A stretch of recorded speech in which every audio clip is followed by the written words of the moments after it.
All right, well, hello, everyone, and welcome to the Monday, June 20th, 2022 meeting of the Green Bay Planning Commission. We will start with a roll call. Chair Lisa Hanson, present. Vice Chair Jacob Miller is absent at this time. Alder Jim Hutchinson. Here. Commissioner Sydney Bremer. Present.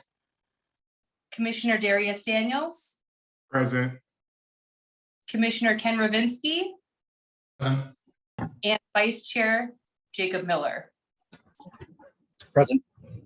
Excellent. And moving on to the approval of the agenda for the June 2022 meeting of the Green Bay Plan Commission.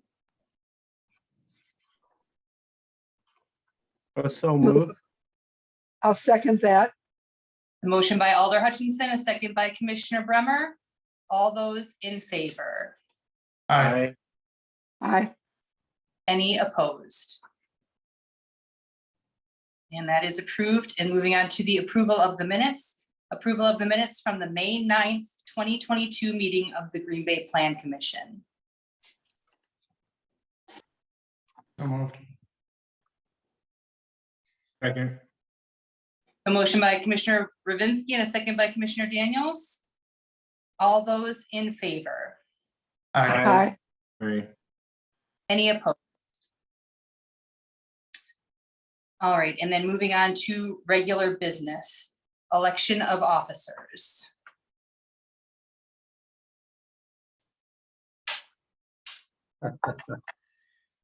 And is this Yep. So every this is David with the Planning Department.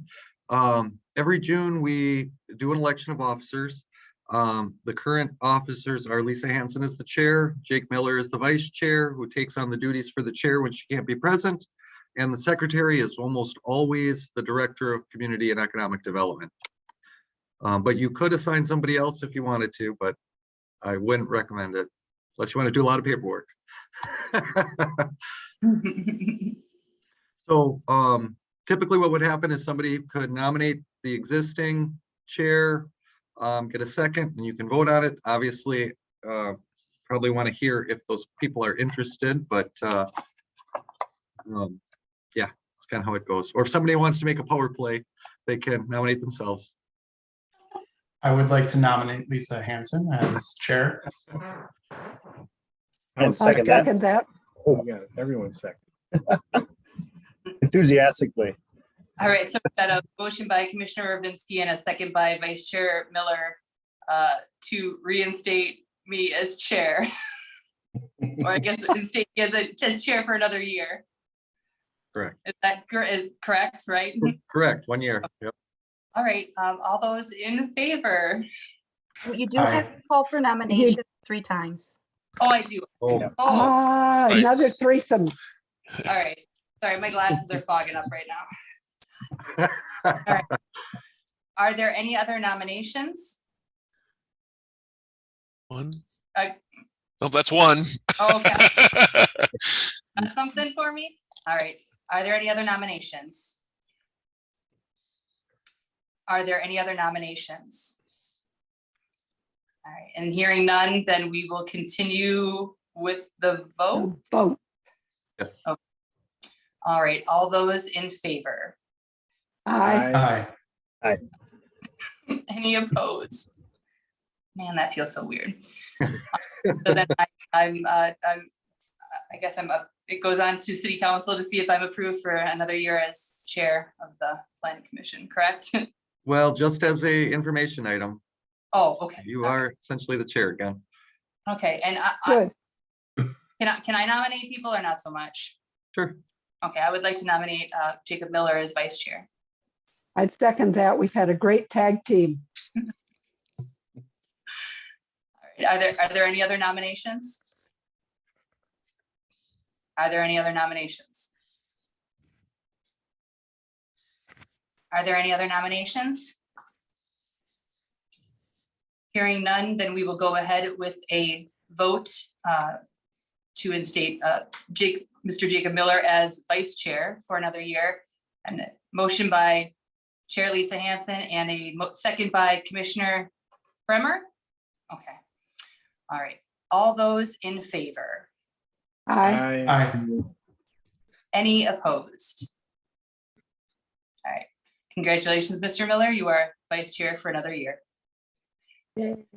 All right. Thank you. Happy to serve. And then I'd be happy to nominate Mr. Stetschulke as our secretary. I'm working on it, Neil. Sounds good. Sounds good, Sid. I know who you're talking to.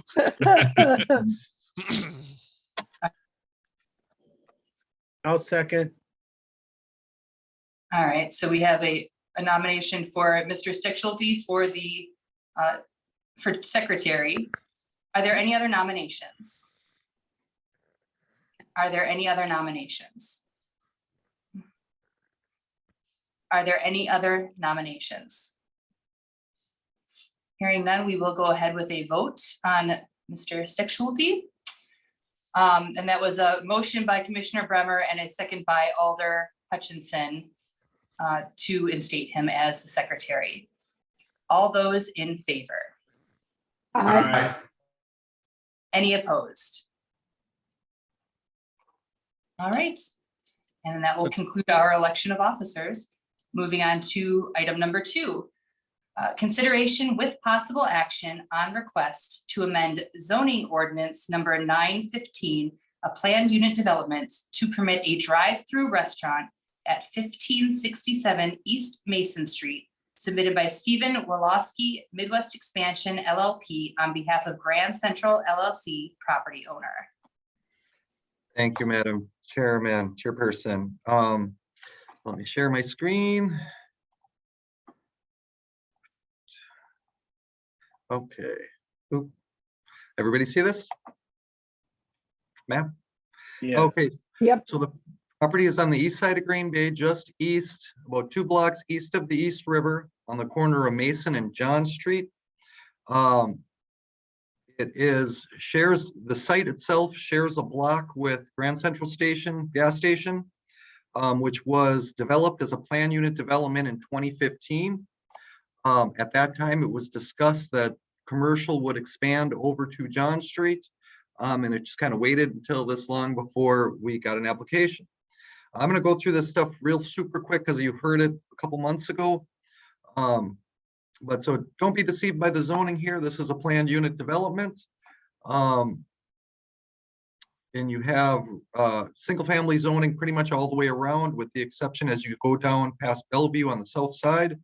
It goes to a general commercial. Excuse me, that's land use. And then the zoning itself, this black line designates the PUD. The red designates this request. You'll see some highway commercial zoning on the south side of Mason, corner of Bellevue, and then general commercial pretty much down Bellevue, and then sort of a mixed use and commercial as you continue on the south side of Mason. So this is the adjusted site plan. So you had seen, in your packets, you'll have the original one that came in March and an adjusted site plan that came in now. And I'm going to wait here and just kind of explain that in March 21st, the Plan Commission held this request to allow basically analysis and comments on 2 topics. One was traffic and circulation associated with the planned unit development. At that time, there had been a traffic impact or traffic analysis, impact analysis that was submitted, but we did not have comments back. And then also there was discussion about screening John Street and what would be appropriate buffer to the neighbors across John Street from the drive-through window and order board. So screening from John Street did talk about, since the drive-through and the order board are both on the John Street facade, there were quite a bit of discussion on what would be most appropriate. The PUD requires a 4 to 6 foot tall fence that's impervious to site, as well as, and I'll use quote fingers, additional landscaping that was not defined. So the Kimball Street has sort of a buffer and screening that's been established along Kimball. John could be a new animal. It would not need to follow that 4 to 6 foot fencing requirement. So staff had kind of looked at that, and while we like the fencing to block headlights, it is not very neighborhood friendly, so to speak, from an aesthetic standpoint, as well as vegetation would be much better to catch noise, and rebound noise would grow up higher than that 6-foot high fence or 4-foot high fence. So we are suggesting, and it is not in the PUD right now, you'd have to make this a condition of approval, but staff is suggesting additional landscape material inclusion be defined along John Street to be no less than 1 tree and 3 shrubs for each 60 feet of John Street frontage. What this would do would basically equate to 5 trees and 15 shrubs. So the shrubs would kind of soften that fence. They'd be on the outside of the fence, obviously, would soften up that fence, and the trees over time would grow up and kind of do a canopy to make a larger blockage.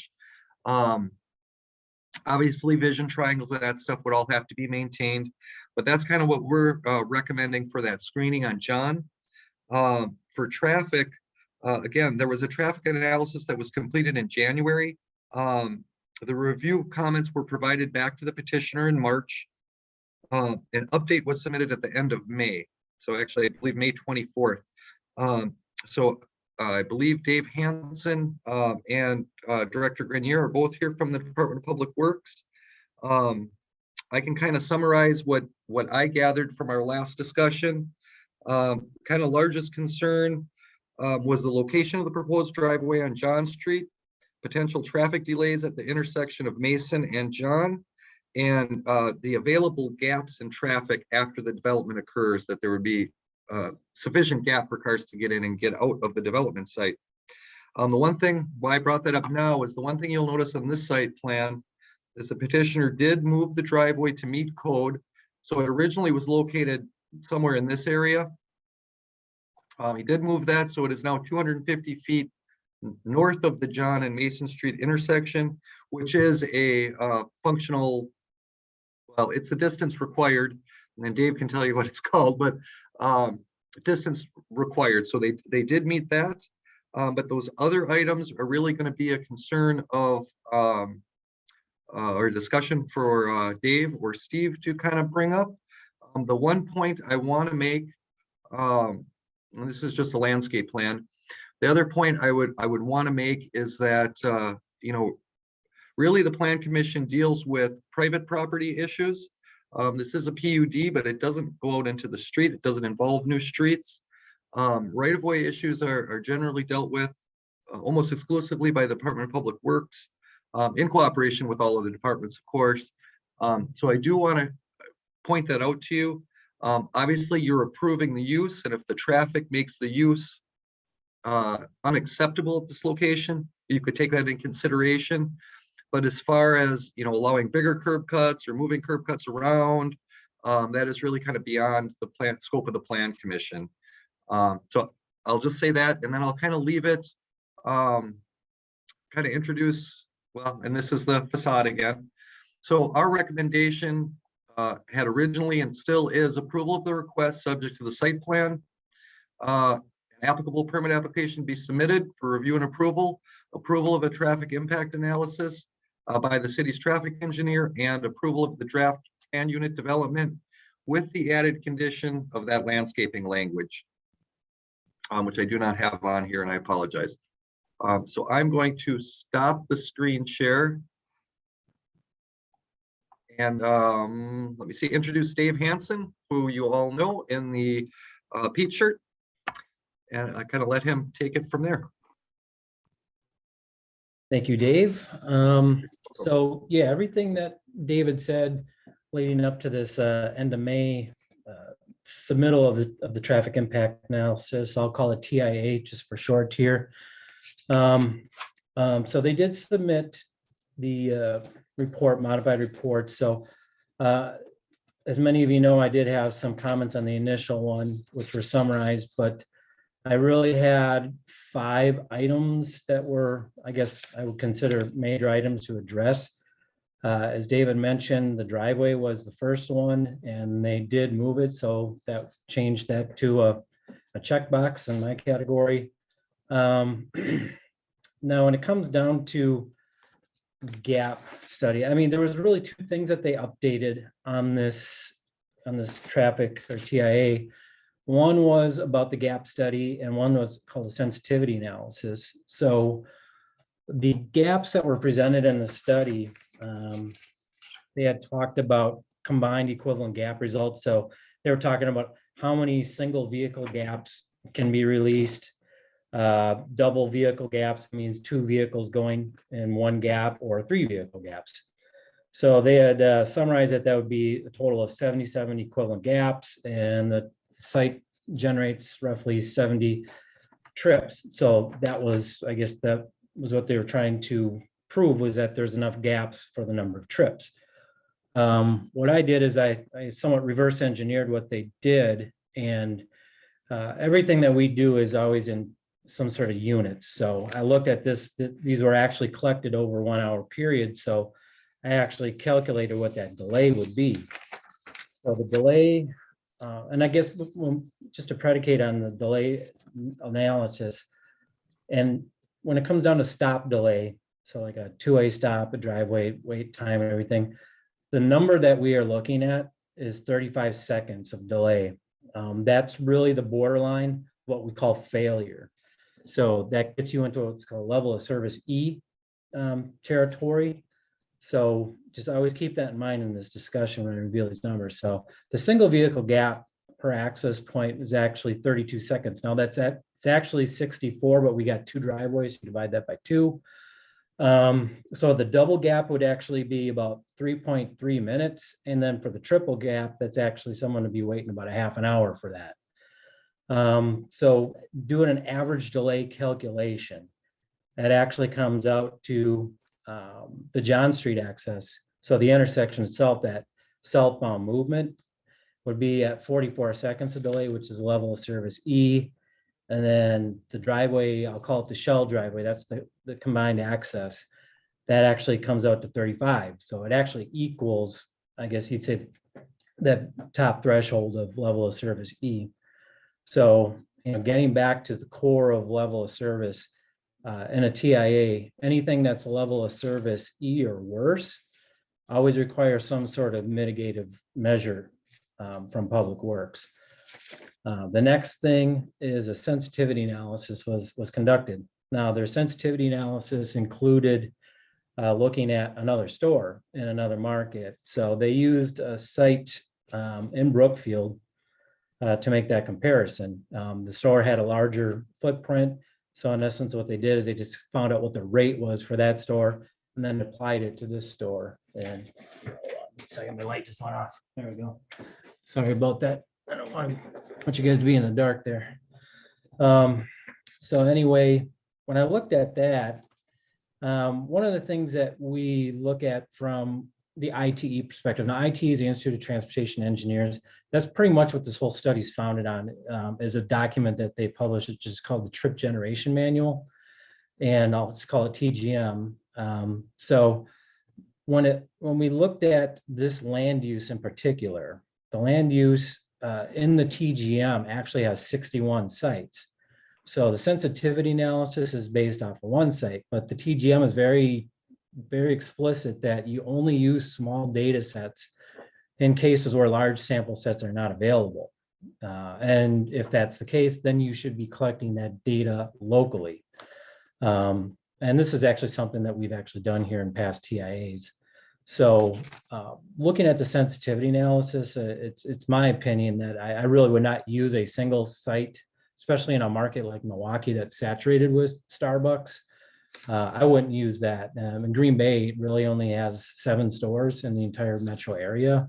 So in my opinion, I just don't really think that's a good comparison, and it actually goes against anything that ITE puts in their traffic or trip generation manual. So looking at, and those are, I guess, my main points. There are other things that I don't want to necessarily go over here, but at the end of the day, the sensitivity analysis, I'm not really, I haven't bought into that. And like I said, it goes against ITE. And the gap analysis, we're still at a level of service E. And lastly, we just haven't really seen any mitigative techniques. I mean, what are we going to do here? in order to solve this. So one of the items that was brought up was to install a traffic signal there. As you know, traffic signals would break that Mason Street traffic up and then allow that traffic to go. We could program it at such a cycle length that we could get that turnover of traffic and improve that level of service E. It's been done before. It would be at the detriment, of course, of East Mason Street. Now, it wasn't part of this study because the consultant came back and said they did not recommend a traffic signal there due to the proximity to Bellevue Street, which part of me would agree with. But we do have locations within our city, especially our downtown corridor, like Walnut Street. We have actually spacing, I think is 410 feet between all those signals. And then actually we've got along our Main Street corridor between Monroe and Madison. Those are two signalized intersections, again, 410 feet. And you have quite a bit of traffic at both of those. And we figured a way to make it work. But at the end of the day, we need some sort of way to remedy this level of service E. Now, one thing that could happen is let's say this does go in, that the numbers start to prove themselves out. You get a level of service, you get successive wait time.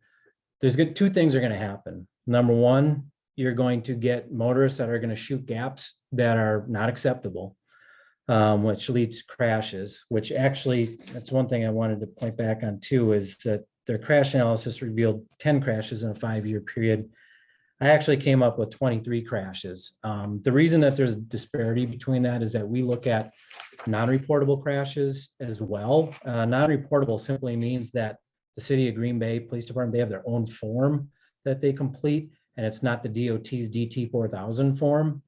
And that's all that typically like a consultant, anyone that gets information from the state, they're only going to have access to that information. So, and the non-reportables would just simply mean property damage only. So, I mean, there could be some serious fender benders in there. It's just that nobody got injured. So it's not going to go on that other form. So like I said, there's 23 crashes in a 5-year period. That's significantly more than the 10 that's being reported in the TIA. So getting back to what's going to happen, you're going to get people shooting gaps that you don't want. And now as part of that gap analysis that they did, one of the things that they had mentioned was, I think a single vehicle gap was 6.8 seconds. Now, in my opinion, that's good. I guess you'd say in a perfect world where you don't have an urban environment with a lot of driveways and you're not in proximity of a signalized intersection. Now there's two movements that could be of critical nature that someone trying to pull out of a driveway is not going to see. So at this signal, you could have a southbound right, the right turn on reds. You're not going to necessarily see that if you're sitting at that driveway. The other one is going to be the northbound lefts coming off of the Bellevue signal, especially those that are going to be there on a yellow indication. They may be in the intersection waiting for traffic. And all of a sudden they're like, hey, lights turning yellow, and they're going to shoot that. They're going to probably be at the driveway in 2 seconds. So to me, you're going to start seeing things like that. And that's where I think you're going to start to have problems. The other thing that'll happen is some of that traffic may say, I'm not going to wait on any of these and I'm just going to go into the neighborhood. So we probably, I think, would see a shift in some of that trip distribution to the north. So, they're going to take a right out of the driveway, go up to Kimball Street, either take a left, go over to Hartung, and then back over to Mason Street, or they may take Kimball Street all the way over to Bellevue Street and maybe just wait for the signal over there, meaning that northbound movement's going to get more traffic at Mason Bellevue. So in sum, I just really want to say that, I wasn't really convinced on the two items with the sensitivity gap and the gap analysis from the TIA, and there were no countermeasures for the level of service E. So it really is a report that I can't approve. It doesn't go against, or it goes against our policy here at DPW for traffic impact analyses. The only thing that I can think of, and Director Grenier and I had a little conversation about this, is I didn't really want to just say, all right, is there anything that could be done? Like put myself in the consultant's shoes and go, is there another option that could happen? I think the only way that you're going to be able to regulate any of this would be to eliminate, there's two things. Number one, you'd have to eliminate the cross access between the Shell and the Starbucks, which there is an option in the report that goes over that. I know that's not the preference of the developer, but if you eliminate that Starbucks traffic at that Shell driveway, you're going to eliminate all of that gap shooting that's going to happen. The other one is to limit your ingress egress to right in and right out, and a left in during the morning peak. And this would actually be both at the driveway and at the John Street intersection. So in the report, you'll also see that the northbound movement as well, coming out of the neighborhood, is going to experience some significant delays. So what we could do is actually regulate that so that there's no left turn traffic coming out of there. And that way they would be able to go right or go to other locations. And again, this is just my experience speaking, but I think that level of service would improve. And then more importantly, on the north end with that traffic coming out of Starbucks, I think that if they were forced to go to the right now mind you, this means that they're going to be basically going into the neighborhood. That they would basically they won't be sitting at John Street, and that delay level would actually start to improve. Now, that means you probably should be looking at maybe Kimball and Bellevue Street, maybe looking at the impacts into the neighborhood, but this, in essence, that's my summary on this. And like I said, it's something that, at least from the Public Works Department, that we cannot accept at this point.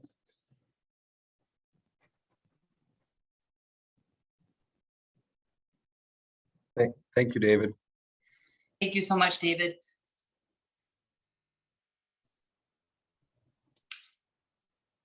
All right, so then I guess at this point, do we have any questions for Mr. Hanson in regards to the traffic? I've got one, Lisa. Okay. And this may not be for Dave Hanson, maybe it's for Director Grenier. I'm not sure.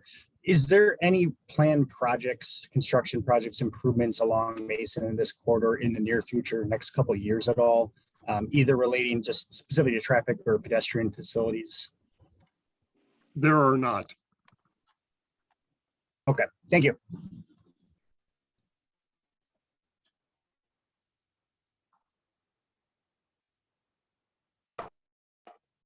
Lisa, I have a Chair Hanson, I have a question as well. So, Dave, can you put the map back up? And maybe this is a question. So, if you're entering on John Street, you go around to the double lane. Right now, do you exit back off of John Street as well? Am I muted? No.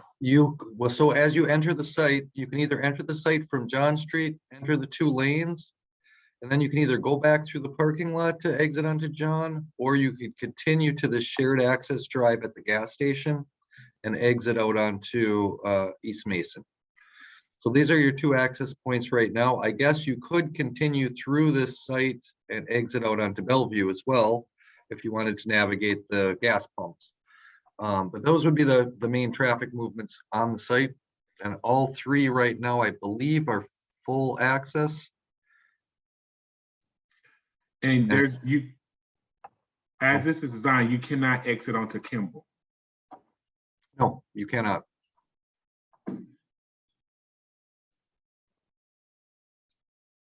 And from John Street entrance to East Mason, what would be the amount of stackable cars that could fit? I know you wouldn't want to block that, but I know the double lane went from 11 to 14. So if it was to back up into John Street, what would that number be? Well, there is 6. It looks like about 6 stacking between the pickup and the order board.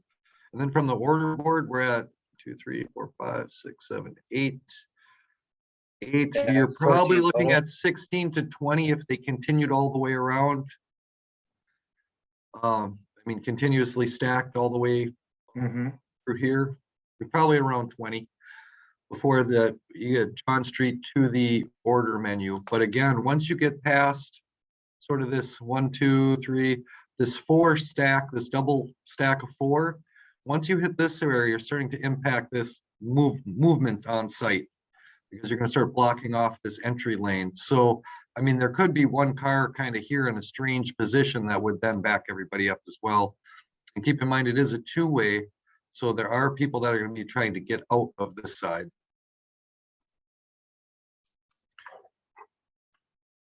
So I don't know if that answered your question.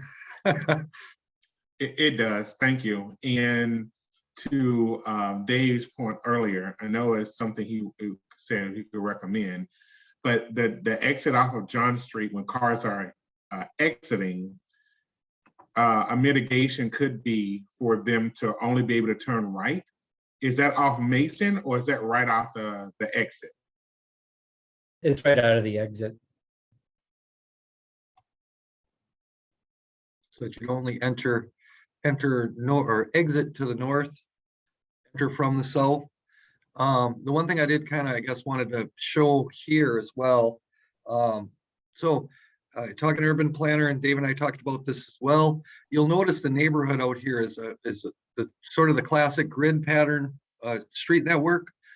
This is really meant, this pattern was always meant to disperse traffic pretty much throughout the neighborhood. Now that has pluses because you're not blocking up your collectors and arterials intersections, but it also has the negatives that you're running commercial traffic through a residential neighborhood.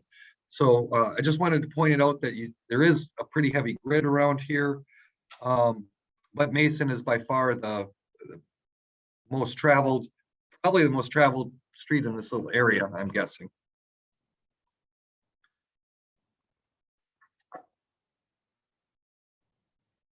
So, Madam Chair, could I follow that up with another question to Dave Hansen? Because Dave Hansen suggested that he would recommend not allowing the crossover between the Grand Central and the Starbucks. And that was one of the exits that Dave Buck suggested was available. If we closed off that crossover, would it be, Dave Hansen, possible to open an exit onto Kimball and have entrance only off of John and exit only onto Kimball? That's still going to go through the neighborhoods, Right. but it seems to me it's a little bit cleaner. I believe that would be compliant with our current driveway ordinance. Correct me if I'm wrong, Dave Buck, but they technically, since they have frontage on here, I believe would have the ability to have access off of there. They could. The exit would probably have to be as far to the east as possible on Kimball with the setback requirement, but they could do that. I think the original thoughts here were not to have the traffic on Kimball because of that it was a residential street. However, that could be an option. I don't know. I mean, I'm sure it would have to be reanalyzed as far as level of service, but yeah, you could do that. Otherwise, you have double the traffic on John, which is also a residential street because it's both entrance and exit traffic, right? Correct.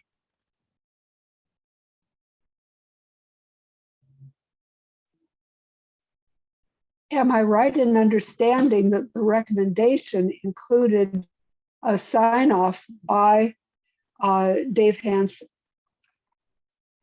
Yes, it had the traffic engineer, I believe the traffic engineer of the Department of Public Works accepting the traffic analysis that the site would function properly. And I think what we heard today, and Mr. Hansen, you can correct me, but that a level service of E is not an acceptable level of service.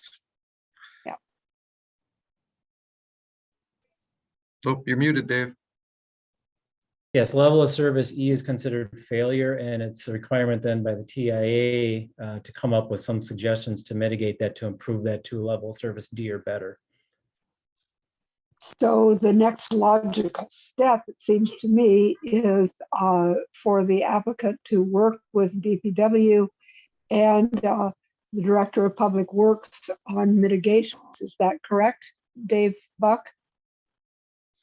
I believe that is what DPW is recommending, that mitigation, and again, correct me, Dave Hansen, but that mitigation would be, if this were proposed as is, some type of mitigation measure needs to be explored.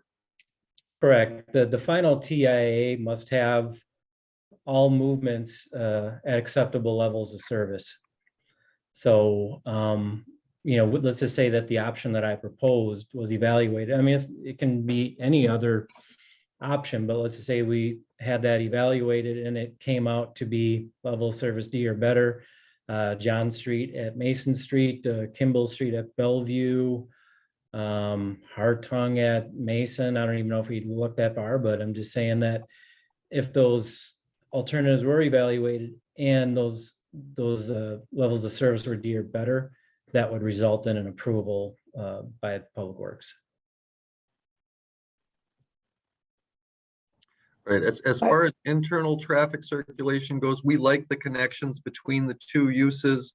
Again, not a traffic engineer looking at the streets, but the interaction between the two uses, so you don't have to exit onto the street to get back into the next business. But again, we look at it from a planning standpoint, really at internal circulation, not really impacts on the intersections. So I just threw this map up again so you could kind of see the streets again, as Dave was referring to them. So then Dave, to follow up on that, if you kept the flow between Central Station and the proposed Starbucks, but then added the exit to Kimball, do we know if that was satisfied, or we would have to close the move through? It's a good question. I'm going to presume that they would probably want to do that because I know that the cross-access easement is favorable to the business because they're using linked trips within the study, meaning that they're expecting people to be customers at both of those developments. So again, if we're looking at a level of service D or better at all access points, and if they're compliant with the existing ordinances for driveway locations, then it would be an acceptable report.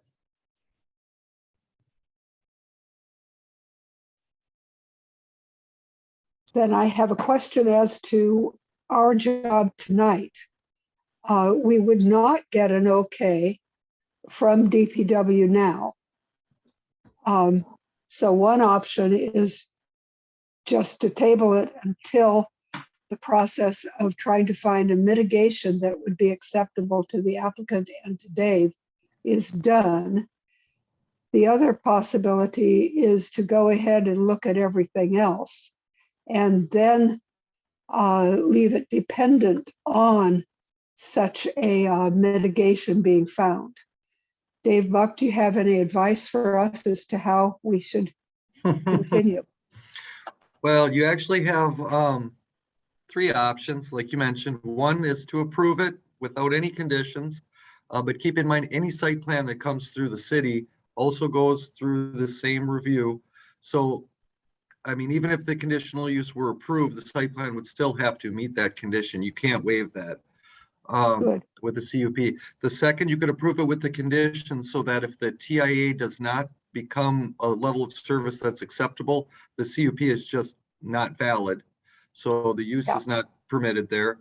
The third would be just to deny it based on the submittal and the TIA. So what staff is recommending is approval of the use. So again, we're looking at a conditional use permit with the condition that that TIA be acceptable. Again, kind of outside of our planning purview, but related to the use itself, which is justification for a condition or a denial.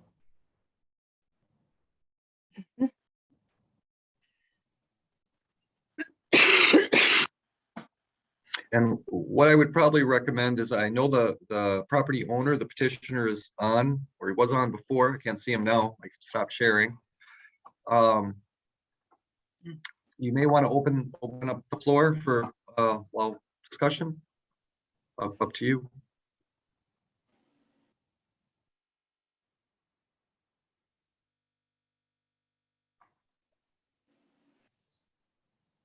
I move to open the floor to the public.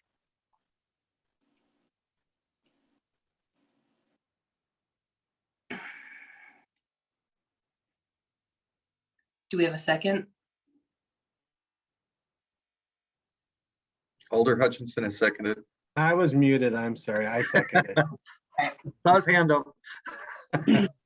All right, we've got a motion by Commissioner Bremer, a second by Alder Hutchinson to open the floor. All those in favor? Aye. Aye. Aye. Any opposed? All right, and then is it Mr. Wazala? You can go ahead with your name. I'm not gonna murder it for you. Sorry. If you could state your name and address for the record.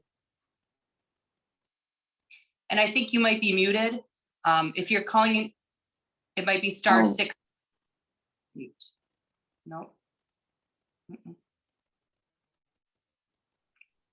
Mm-mm.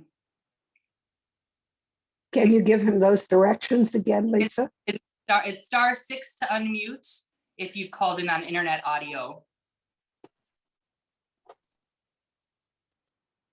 That's what I've been told. Mm-mm.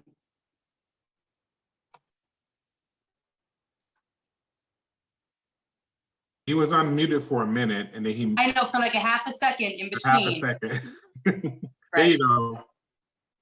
Oh, well, Maybe no, just volume needs to be turned up. How about that? That's There we good. go. That better? Yeah. Okay. I'm just trying to, okay, that's Stephen Wesolowski, 2052 Cottage Road in Little Swamico.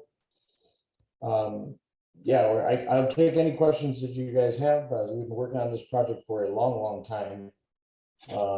We quartered them, they've tried so many different sites within the city that you guys don't get to see necessarily when it comes to the development company. We run a lot of numbers and it sometimes gets exhausting, but nonetheless, whatever questions specific to the use and what we're looking to do and bring to the area there, I'll gladly do what I can to answer them. Since I motioned to open the floor, I guess I owe you a question, Mr. Wesolowski.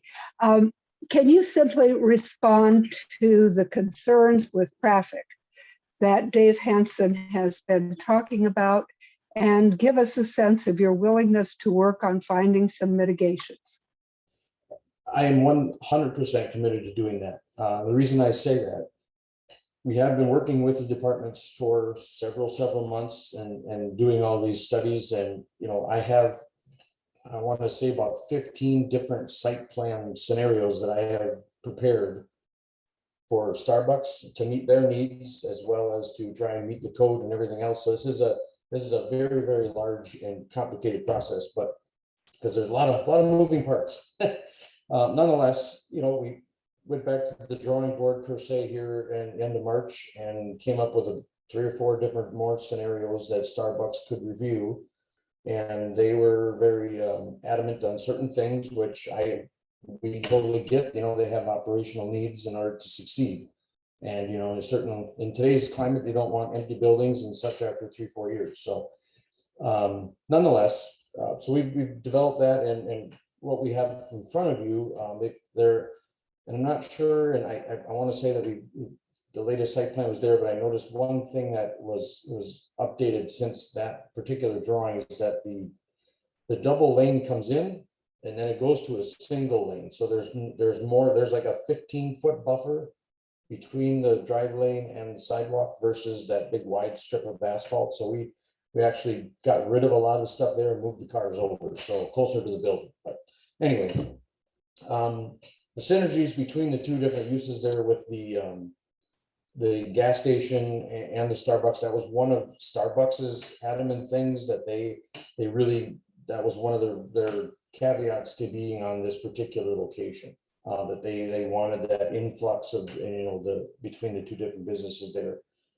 And they work well together, you know, in the mornings, evenings, whatever, you know, people are stopping to get that, they'll go over there and get something, you know, from their store as well. But you know, working with Dave, absolutely, we're all about it.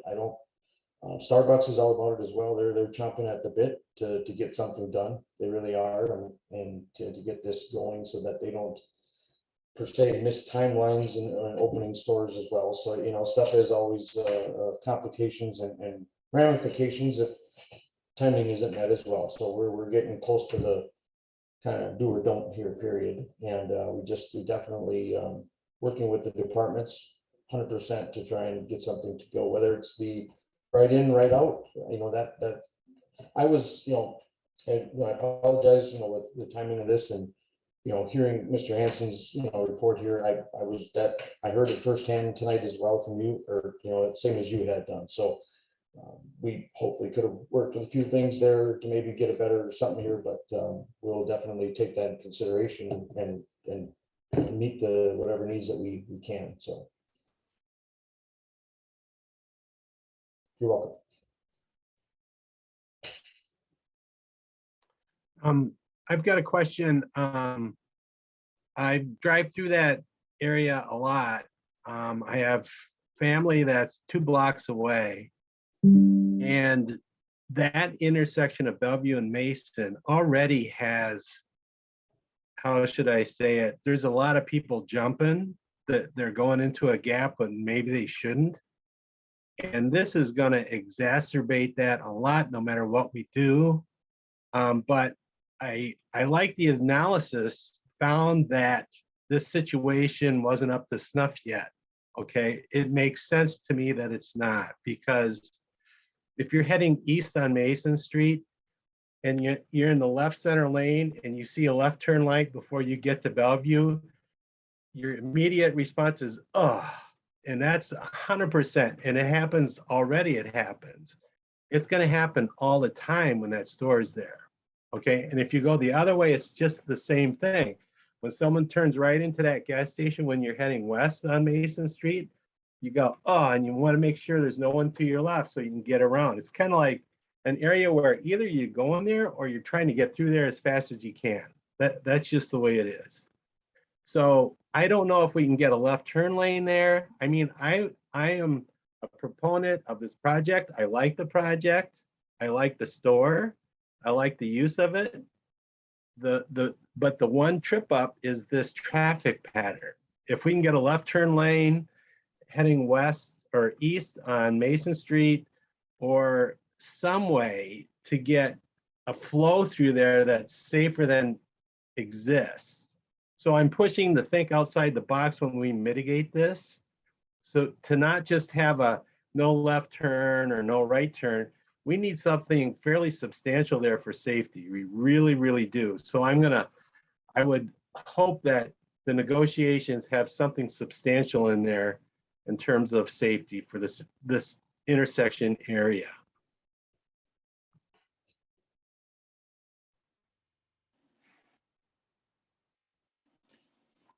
I'm another frequent traveler through there, and I really want to agree heartily with Alder Hutchison. But I also need to ask another question that's a minor one by comparison, but it does need to be asked to Mr. Wesolowski.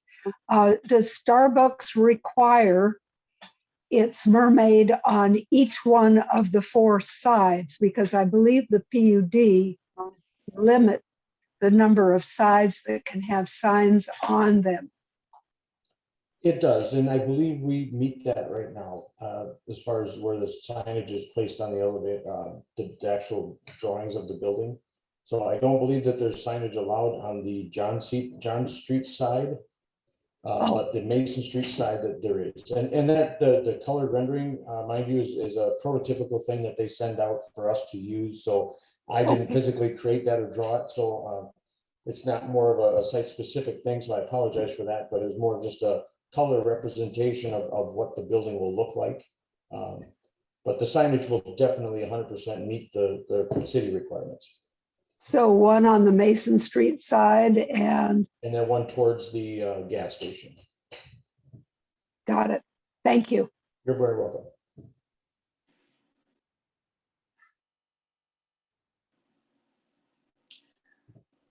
Anyone else on the commission has questions for the petitioner?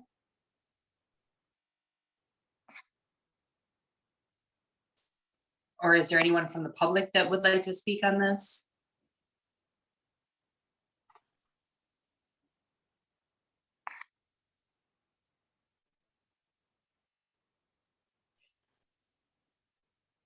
Then I move that we return to regular order of business. Second. Motion by Commissioner Bremer, a second by Vice Chair Miller to close the floor. All in favor? Aye. Aye. Any Thank you. opposed?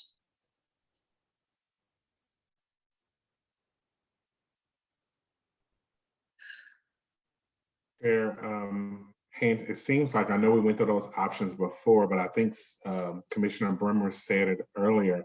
It seems like maybe we need to table this conversation. I know there's 3 different options. So maybe Dave Buck can direct us on the 3 options again for us to consider. Or well, actually, so I guess there is 4, right? You can approve it with the conditions. So if you just approve it, you're still gonna have to go through the site plan approval, but the use of a drive-through restaurant will be permitted on this location. Doesn't have to be this one, but a drive-through restaurant would be permitted, because that's what's the CUP would be for. But during the site plan review, that site plan is still gonna come through our regular process, and probably the same comments will come out, I would assume. So that's the first option. The second would be approve it with the condition that the TIA be acceptable. And if that is the case, if the TIA is not acceptable, the drive-through restaurant use on the site would not be permitted. A new CUP would have to come forward.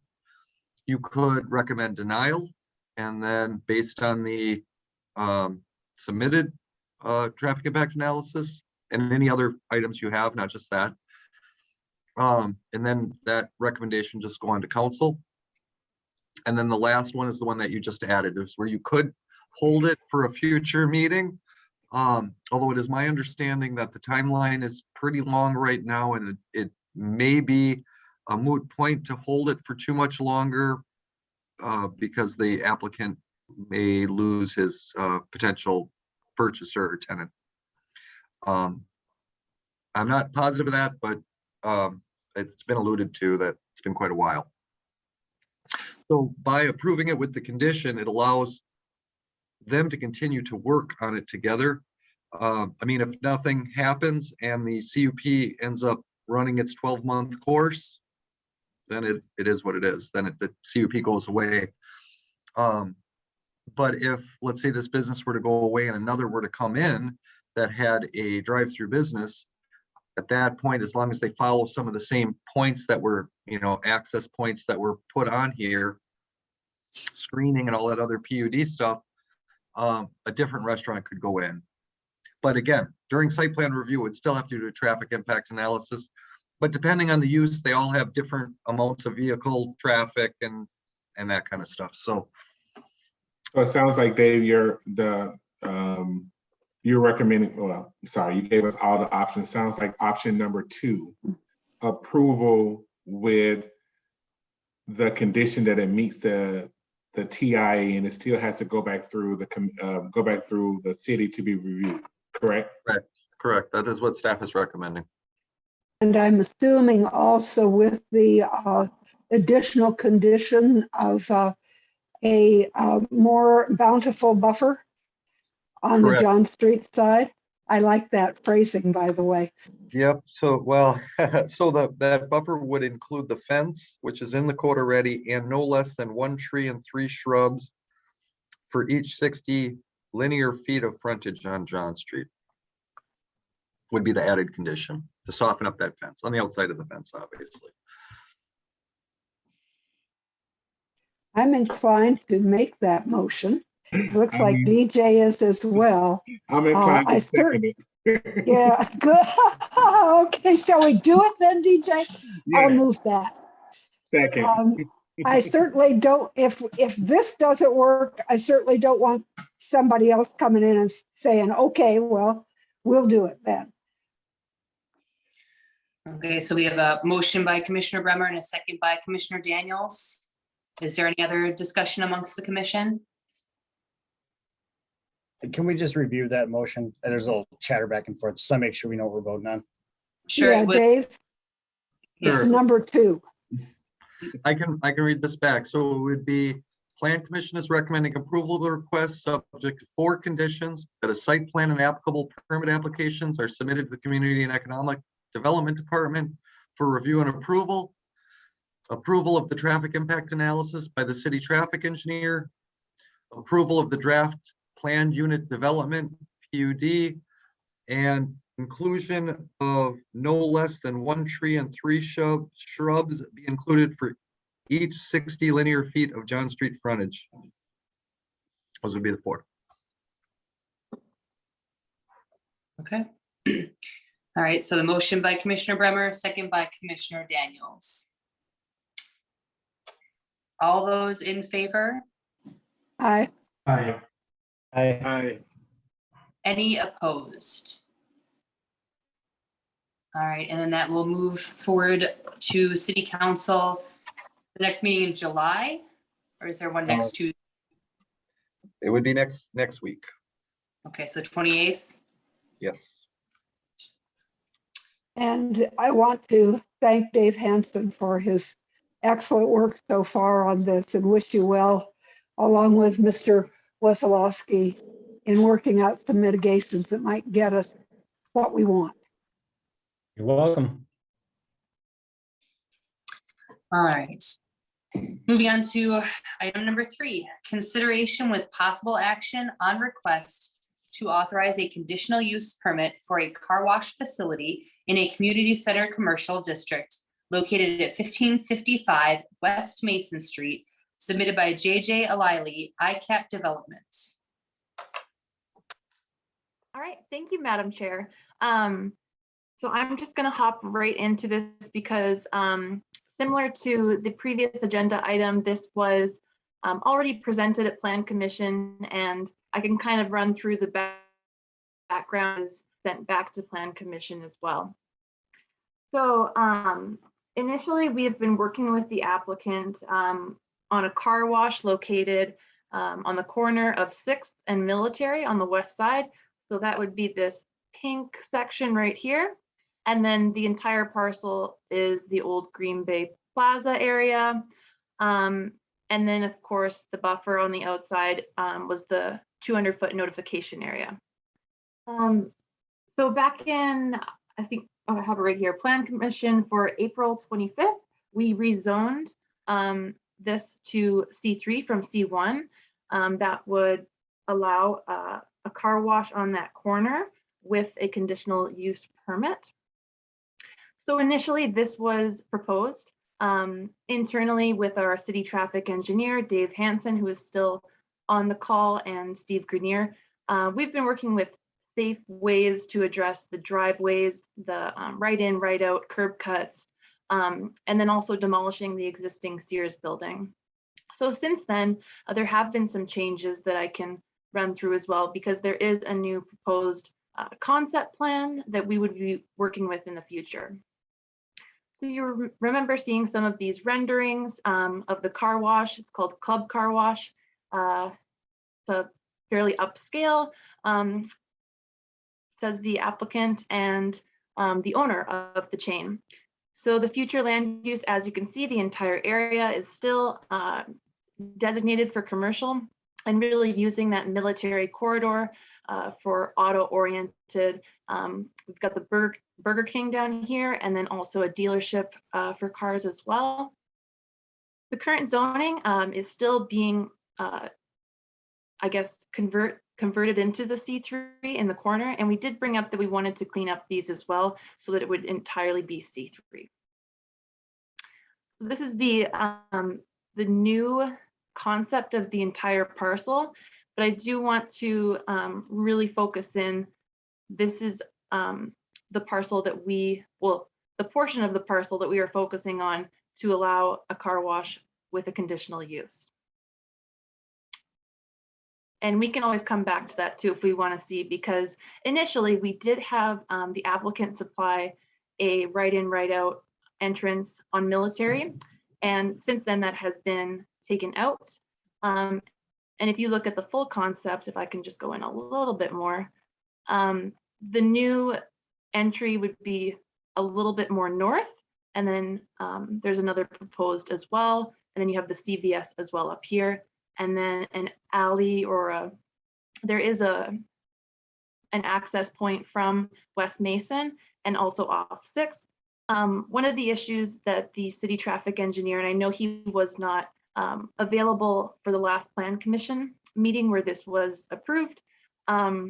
We had also some issues. He wrote a memorandum with the 6th Street just to comply with code, and then as well with the military.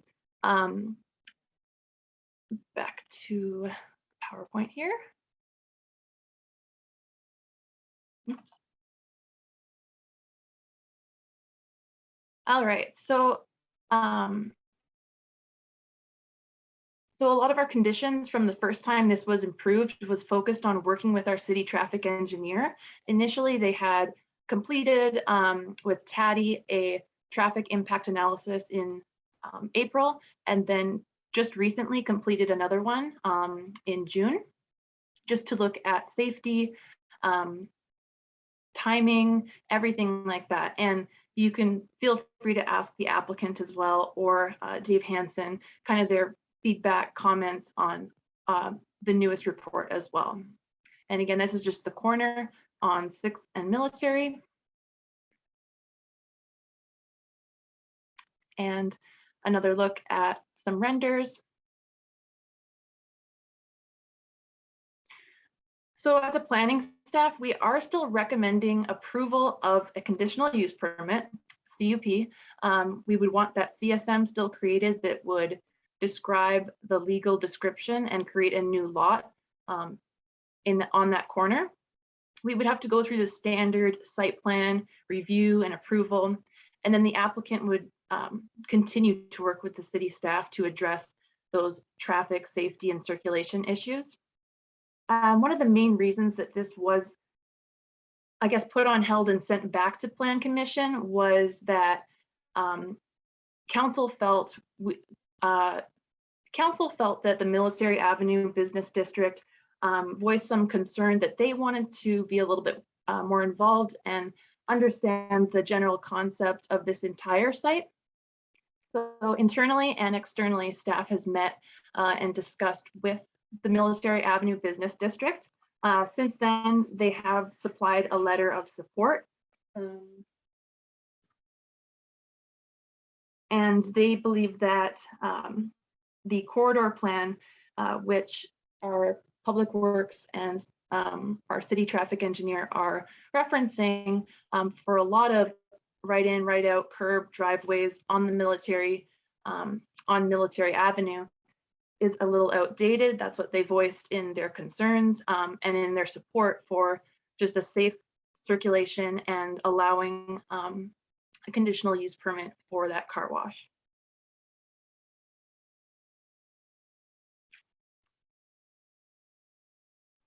Okay, thank you so much, Allison. Okay.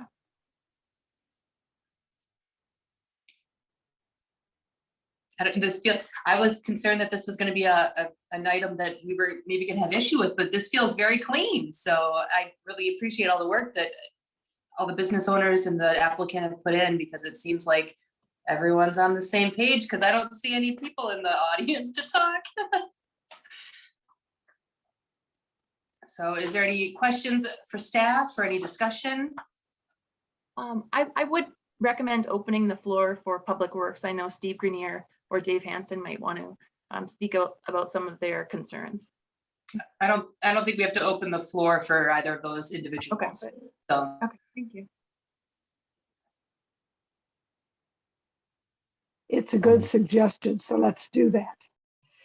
Ask Dave and Steve if they would speak on anything they want us to consider here. I can start off. Steve Grenier, Department of Public Works Director. I was one of the individuals tasked with developing the access restriction plan back in 2009 that we are referring to. So Public Works staff spent a good number of weeks meeting with property owners on a block by block basis to help negotiate cross-access agreements between those businesses to limit the entire corridor, which actually begins down south of 9th, closer to Beemert, and runs all the way up to Dousman. We stopped the access plan short of Bond. And what we did there was the attempt was to co-locate a single larger access point unless there were existing access points that were grandfathered in that we couldn't get the property owners to negotiate away, which is why you have the CVS entrance and one other on the north end of that block. And I know there's been some discussion. Some folks have said that that access plan reflected the Sears building being there. I can tell you it did not. If you look at the entire corridor, approximately 1.5 miles of that corridor, we took the same approach on all the blocks, regardless of how they were set up, big box or a variety of small condo type arrangements. And again, what you see is a drop lane that's large enough not only to accommodate vehicles making the turn into the facility, but also provides refuge for city buses. And then the city buses also provide kind of a buffer and an acceleration lane for traffic exiting the military. So there was a lot of thought that went into it. I know that the developer has come back with a revision to the site plan.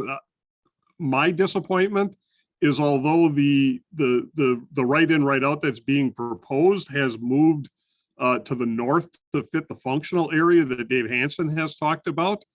What they did was they then disconnected it from what's been referred to as driveway A, which would be the fully functional, fully directional driveway at mid-block that's in front of the current Sears building that used to be connected in the prior site plan, and they've now disconnected that. We have not had a chance, and I think Dave will speak to this, we've not had a chance. The TIA was only delivered to our office on Friday of last week. So we've not had a chance to dig into that with any type of depth. However, just taking a quick review on some of the conclusions that were raised, even TADI has indicated that there is no substantive differences between how the intersections work with that southernmost driveway or not. So what we're seeing is an absence of we're not seeing any kind of need here. It's more of a desire, and it's in direct conflict with the controlled access that we've attempted to establish out here. I'm not surprised that the Military Avenue Business Association is endorsing this, because what that will do with that endorsement, if we are not able to show that there is any kind of difference between this business and any other business along that corridor, if they're auto-oriented businesses, that opens the gate for any other business along Military Avenue to request direct driveway access out to Military Avenue. And what we will wind up with, or what we stand at least the opportunity for, is making Military Avenue look more like West Mason Street or Oneida Street in Ashwaubenon, where you have a proliferation of driveways directly discharging out onto the street, which is exactly what we were trying to avoid. So at this point, the Department of Public Works still cannot accept the right in, right out, even though it has been relocated to be beyond the functional area. It's inconsistent with the access plan that we developed back in 2009. Contrary to what the Military Avenue Business Group has said, we do feel that it is still a valid access plan. There's been substantial development and redevelopment along the Military Avenue corridor, and that development has occurred consistent with the access plan that we developed back in 2009. So in our opinion, we're showing that not only does that controlled access plan work, but it does also allow for that redevelopment, as long as it's taken into account from day one. So with that, then I can turn over individual traffic items for Dave's consideration. Well, Steve, I think you pretty much hit on most of the points there. There really isn't a lot for me to add, other than I will certainly take a look at the traffic impact analysis that arrived on Friday. But if the conclusions are exactly as we're interpreting them at this point in time, I certainly see an absence of need. And so with that being said, I really cannot support any sort of additional access points, even in the absence of a Military Avenue corridor plan. Now, here we are current day, we have the plan in place. It's been working, as Steve said. We've had this since 2009, and we've had a lot of different developments. And it's a different corridor than it was when we reconstructed it. And not once have we added an access point. And to me, it's working. And to preserve the functional classification of this roadway, which is a minor arterial, that is definitely one of the goals that we have from a traffic engineering perspective, is to maintain that safe flow of traffic. That access is not a priority on a minor arterial, but rather it's that semi-regional flow of traffic from one end of the corridor to the other, and that those access points remain at the intersections and at the planned midpoint access points that we put into that corridor plan. And one of the things I do want to make the commission aware of, when we've been referring to the access plan or the controlled access plan, if somebody's going to look for a written document like a comprehensive plan, you're not going to find that. The plan that was adopted was the physical road design plans that showed how the access was being restricted and how those cross-access agreements were being laid out. So the physical construction plans, as they were developed during the lead up to the reconstruction in 2010, those individual plans were brought through committee and then approved by the Common Council, along with oral description of what the intended objective is. So if you're going back looking for a bound copy of a plan document that came through our planning department, you're not going to find that. But what, interestingly enough, one of the things that that Mr. Hansen found as we were doing some research on this subject was, as part of the Smart Growth 2022 plan, planning did identify that on major traffic corridors within the city, there was a recommendation that assess limitation plans and implement those. This is one of the first of those plans that was actually developed and implemented. So what we were doing was consistent with the provisions of the comp plan.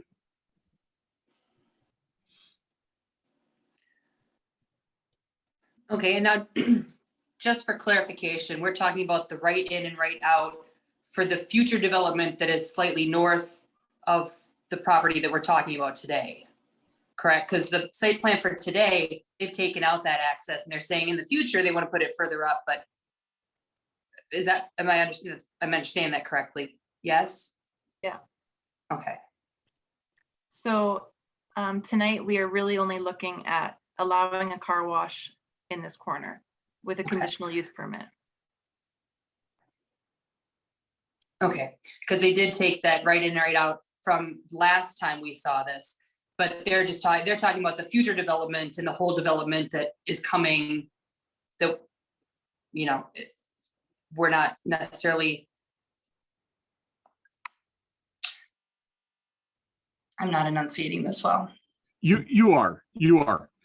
DPW has no fundamental issue with the CUP Okay, allowing the car wash.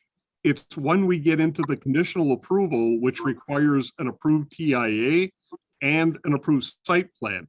Again, those curb cuts are not under your jurisdiction. Those are under the jurisdiction of the Department of Public Works and potentially on appeal to the Improvement Services Committee. We're just simply letting you know that we will be voicing objection to the curb cut in the future so that you have that information as you deliberate the CUP itself. okay, all right. Thank you so much for that information, Mr. Grenier. And going to, Madison, could you put that back up again, please? Oh, yeah, sure. Just let me know if you want me to zoom out or anything. If you could just zoom out slightly.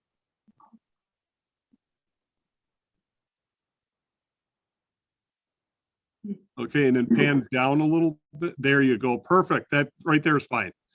Okay, so what we're looking at, we'd spoken under the last item about potential mitigative measures. What we would consider, DPW would consider as a potential mitigative measure, where that newly proposed right-in, right-out is, would be to eliminate that right-in, right-out. Then Madison, if you could take your cursor back to the right just a bit. Yeah. Okay, no, you went too far. Just with the little connecting road that comes up, that runs kind of north-south here. This one? Nope, Okay, by the driveway that we would not like to have. okay. Okay, that Sure. north-south paralleling Military Avenue. Okay, If that were to continue all the way up to where it says to the north with that full access, just make that one tee in and utilize that driveway that has full access, we would consider that acceptable. That would be a continuous cross access arrangement between all of the various parcels, which is consistent with how we've approached the rest of the Military Avenue corridor. okay. All right, thank you so much for that.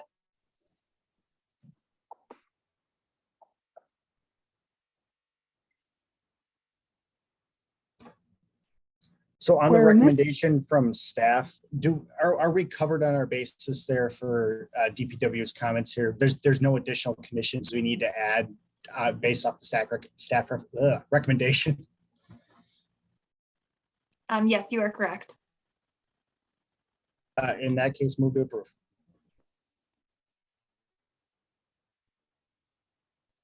Second. Motion by Vice Chair Miller and a second by Commissioner Ravinsky. Is there any further discussion on this item? I would like to have one other question answered, and I think probably Steve Grenier is the one to do it. How do you get in and out of the car wash if it is being built first? There is currently a pretty wide open, there's sort of a de facto alley that exists that runs north-south down the middle of the block that comes in off of Okay. 6th. Excellent. That's how, I know what you mean. okay, so that would be one way in, and they're going to have to demo at least part of the Sears building to build the car wash, because that's going to occupy some of the space where the auto center and the rental center and pickup counter used to be at the rear Sears. So as that building comes down, until development occurs north of the building, that will be a larger open area that temporary access could easily be made available to gain access to the one driveway in the center of the block, the mid block. Thank you. Okay, so we have a motion on the floor by Vice Chair Miller and the second by Commissioner Ravinsky. Is there any further discussion? All right, hearing none, I'll go ahead with the vote. All those in favor? I, Any opposed? All right, and then that item will go forward to City Council for the June 28th meeting. And moving on to our public hearing. This public hearing has been properly posted and public notification has been published in the Green Bay Press Gazette. The Plan Commission is interested in hearing public comments on the subject agenda items. We invite your comments and ask that after your name has been called, you state your address, whether you represent a group or association, whether you favor or only providing information in this matter, and your comments or concerns. We also ask that you confine your testimony to facts related to the proposal at hand and avoid repetitive testimony. You must be recognized by the Plan Commission in order to speak, and please address your comments to the chair. Comments will be limited to 3 minutes. We will now open the public hearing on agenda item number 4, public hearing on request to authorize a conditional use permit for a 2-family dwelling located at 420 South Van Buren Street, submitted by Tim Dennison, NeighborWorks Green Bay property owner. And then if All right, staff, thank you. Yeah, thank you, Madam Chair. I can give some background on this. So yeah, this is located on 420 South Van Buren Street and is in an R1 district. However, it is currently being used as a 2-family dwelling, which would not be allowed to continue being used as this and comply with code unless this has a conditional use permit. And this was put forward by NeighborWorks. They purchased the property in 2015 and have been working on plans to renovate, rehabilitate, and improve not only the existing structure, but also adding to the neighborhood itself for affordable housing. They were, the city staff let them know that they are currently not complying in the R1 low density residential district, and they would need a conditional use permit to continue to have this structure. It was also noted by the applicant that since the early 1970s, this has been a 2-family dwelling, and there's a driveway, as you can see, and a garage in the back. And the applicant is on the line as well if he would like to add any additional information.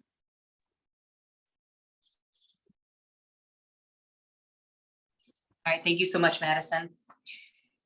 And then with this public hearing, we're looking to hear from anyone who's looking to speak in favor, in opposition, or providing information only. Again, if you could just state your name and address for the record. If you're calling in on internet audio, it's *6 to unmute yourself. Yeah, I can speak to this. Tim Dennison, project manager at NeighborWorks Green Bay. My address is 838 Brookridge Street, Alloway. And I'll give you just a little bit of a history. There's a lot more history with this property than development, but I'm going to stick to development.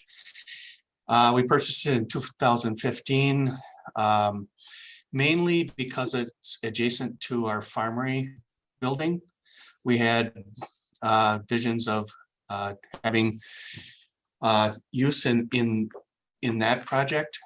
So we continued to rent it. We did some modest renovations just to make it safe and sanitary and decent. And we rented it for a few years. And then last year, we decided to make a big change. We're working with Green Bay Public Schools, the Bridges program, and their renovation team. And we thought this would be a good property because it needed a lot of work and there wasn't a lot of funding, available. So we could maybe make it work as a very nice property if we went down that road. So we decided to go down that road. I applied for a permit for a 2-family renovation with the city of Green Bay. It was approved. We started the work. Then when we got to a point where we needed mechanical and building rough-in inspections, the train kind of went off the track. The city informed us that the building was not compliant. In their records, it was a single family. And I've been in this game long enough. I'm quite the fossil that I know the cabinets are Merilats from the 1970s. The dormer has two roofs on it. So it's been a 2-family for a long time.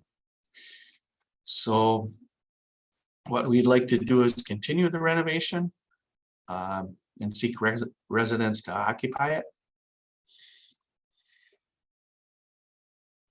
Okay. Thank you so much for your testimony, Mr. Dennison. Is there anyone else wishing to speak on this item?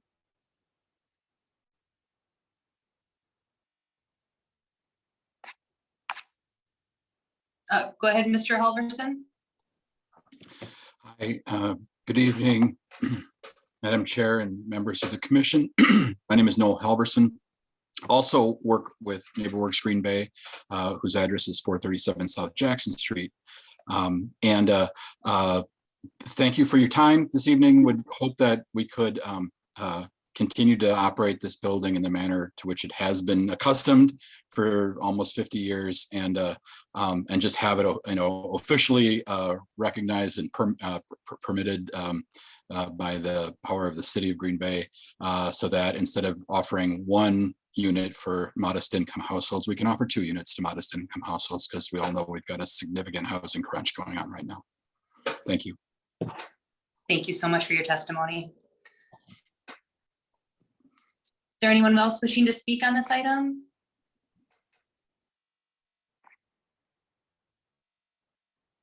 Is there anyone wishing to speak? Is there anyone wishing to speak? Let the record reflect that no one has come forward, and this public hearing is now closed. And moving on to the corresponding actionable item, item number 5, consideration and possible action on the request to authorize a conditional use permit for a 2-family dwelling located at 420 South Van Buren Street, submitted by Tim Dennison, NeighborWorks Green Bay property owner. All right, thank you, Madam Chair. Moving forward, our future land use within our Smart Growth 2022 plan has this as low to medium density residential. So this would align this conditional use permit allowing a 2-family dwelling. As you can see, it is surrounded by mostly residential. And then if you look at the current zoning, it is all low density residential, R1 single family dwelling. And then we've got some commercial, as you can see, just to the southwest. So staff is recommending approval of this with the condition to provide code compliant parking. That would mean 2 cars in the driveway or outside, and 2, covered or under a storage unit or in a garage. And this just helps us with our 2-family dwellings, not using too much street parking. Staff believe that this is also a cleanup on the city side as well. And even in the Brown County database, it did have a single unit. So we're just looking towards cleanup as well. Okay, thank you so much, Madison. I would make a motion to approve. I will second. All right, so motion by Commissioner Ravinsky and a second by Alder Hutchinson. Is there any discussion on this item? All right, NeighborWorks, everything that I've seen them do, they do good work. I looked at the property that was next door to this over 20 years ago, and that's been a 2-family for a long time. Both of those are 2 families forever. So I know that they're going to do a great job on this property. So I'm excited to see it. So. Yeah. And I would just say to echo that, Chair Hansen, I walk by that neighborhood. That's part of my neighborhood. And I was wondering why the remodeling was taking so long, and now I kind of know why. So I definitely know that the work that's being done, it looks like it's going to be a great addition to that neighborhood. All right, so I guess going it now, I've motion by Commissioner Ravinsky, second by Alder Hutchinson to approve with the parking conditions. All those in favor? Aye.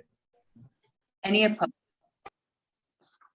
All right, and then that will move forward then to the next city council meeting for June 28th. And item number 6. Thank you. You're welcome. Thank you. All right, and then moving on, item number 6, consideration with possible action on request to vacate public utility easements located at 1100 University Avenue, submitted by Patrick Skalecki, Grafe. Okay, I'm going to share my screen again. All right, so this is an action item. Again, there is no public hearing. As you can tell, the 100 block of University Avenue, this is known as Golden House. The application for the easement discontinuance was put forward because they are completely reconstructing and improving the existing parcel and the existing structure on the lot. So it's very hard to see, but there is a faint 10 by 12 public utility easement that is going to be in the way of their future developments. So that's why they are asking for the easement to be released and discontinued at 1100 University Avenue. They have big plans to reconstruct, and they cannot until this easement is released. This has gone through an agency review internally and externally with over 20 different agencies, including Public Works, Public Service, AT&T, Water Utility, Parks and Rec, New Water. Nobody voiced any concerns or objections. And it's just a very odd utility easement that is no longer necessary, but is still listed on the plats. So we wanted to help the applicant to have permission to continue building.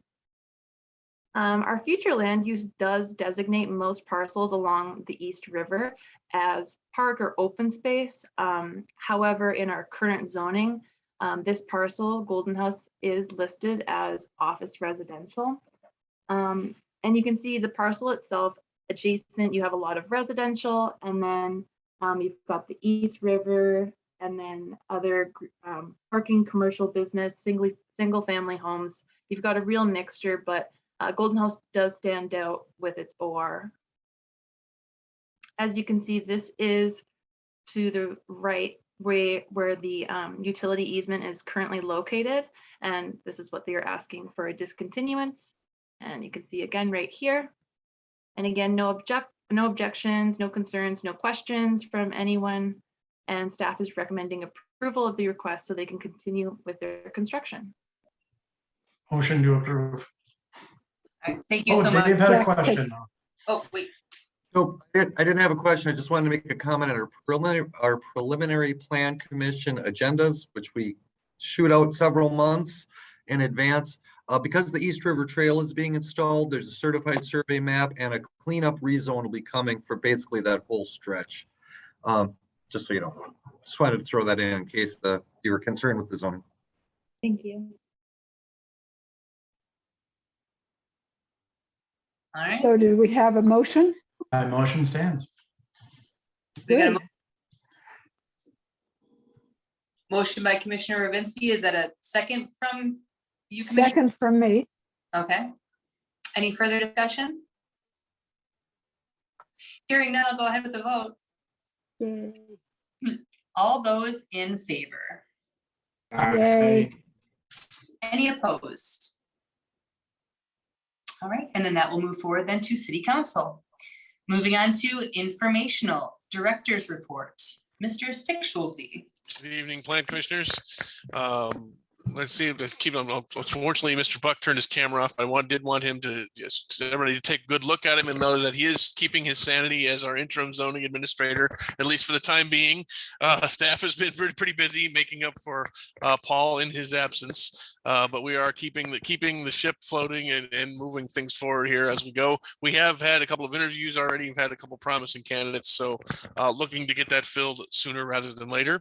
But yeah, so far, so kudos to staff for kind of taking on all the other duties that Paul has been divvying those up and keeping things moving forward. So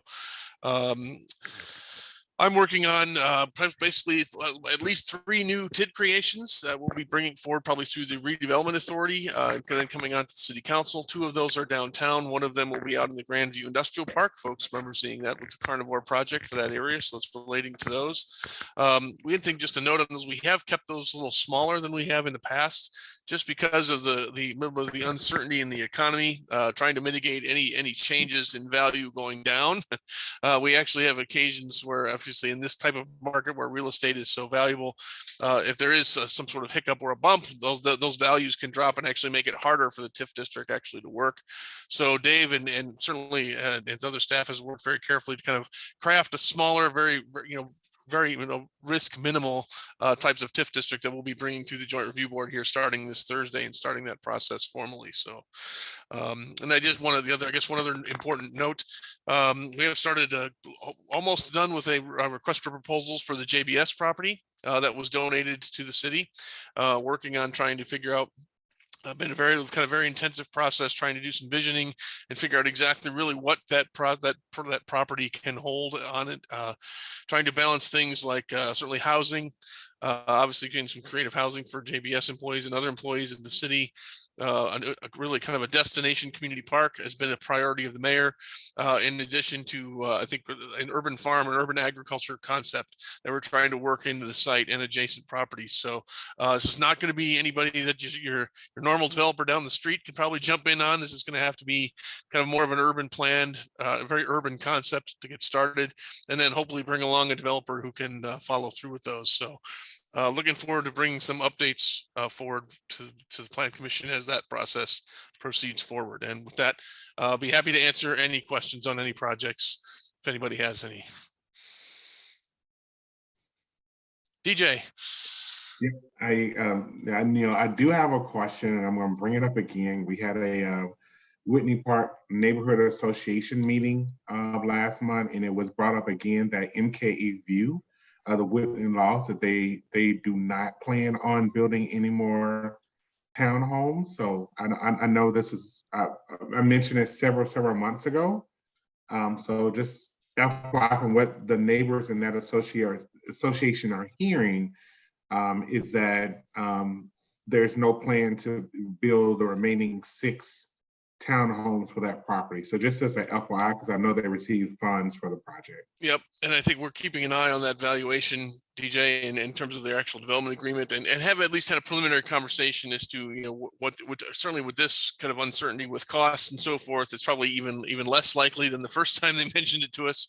We are certainly working with them and having a kind of an ongoing, not very active conversation with them, but certainly when they come up on an annual request for their payments that they're due, reaching out and asking them if they're willing to entertain another developer or what that would. So we certainly have not, staff has certainly not abandoned the additional development on that site, but knowing that developer may not be moving forward with it, we may be trying to find somebody else to help finish that project. Good question. Thank you.